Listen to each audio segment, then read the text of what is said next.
অনুরাগের ছোঁয়া আপনারা দেখতে চলেছেন। জয় অর্জুনকে টেনে নিয়ে এসে বলছে, বাবা তো গানের সুরই তুলতে পারছে না, তাহলে তুমি বাবার হয়ে গানটা বলে দাও না অর্জুনদা। তখন অর্জুন না বললেও দীপার কথাতে রাজি হয়ে যায়। আর এদিকে সূর্য অনুষ্ঠান ছেড়ে চলে যেতে চাইলে লাবণ্য সূর্যকে আটকে দেয়। বলছে, আরেকটু পরে অনুষ্ঠান শুরু হয়ে যাবে, তুই এখন কি করে চলে যেতে পারবি? আমার সোনারূপা দিদিভাইয়ের পারফরমেন্স আমাদের দেখতেই হবে।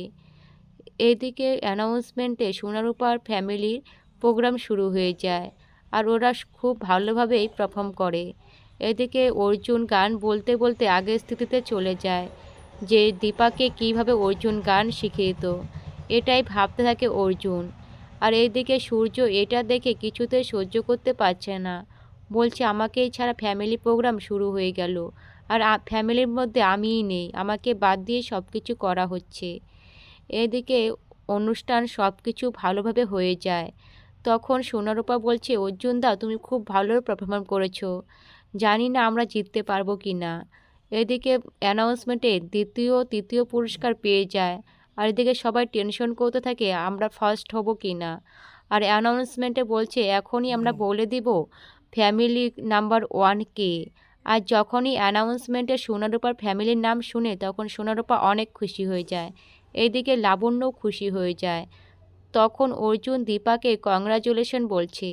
তখন সূর্য রেগে মেগে বলছে, আমার ফ্যামিলি, হ্যাঁ, এই মাই ফুড। এদিকে সোনার আশা করে বসে আছে তার বাবা তাদের সঙ্গে প্রাইজ নেবে, কিন্তু তার বাবা আসে না। তাই সোনা সেখান থেকে প্রাইজটা নিয়ে নেয়।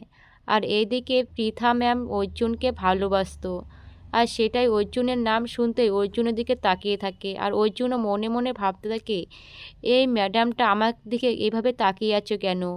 এদিকে সোনা তার বাবাকে ডাকার জন্য ছুটতে চলে যায়, কিন্তু সূর্য কিছুতেই শুনতে পায় না। আর সোনা দৌড়াতে দৌড়াতে সেখানে পড়ে যায়। আর দীপা সেখানে ছুটে চলে এসে বলছে, মা তুমি এখানে পড়ে গেছো কেন? বলছে, বাবাকে আমি কত করে ডাকলাম কিন্তু বাবা কিছুতেই শুনলো না, বাবা আমাকে ছেড়ে চলে গেল। তখন রূপা সোনাকে বলছে, হিংসুকুটি তুমি কি বাবার কাছে যেতে চাও নাকি? তাহলে যাও, আমি কিন্তু যাব না। তখন সোনা বলছে, আমিও যাব না।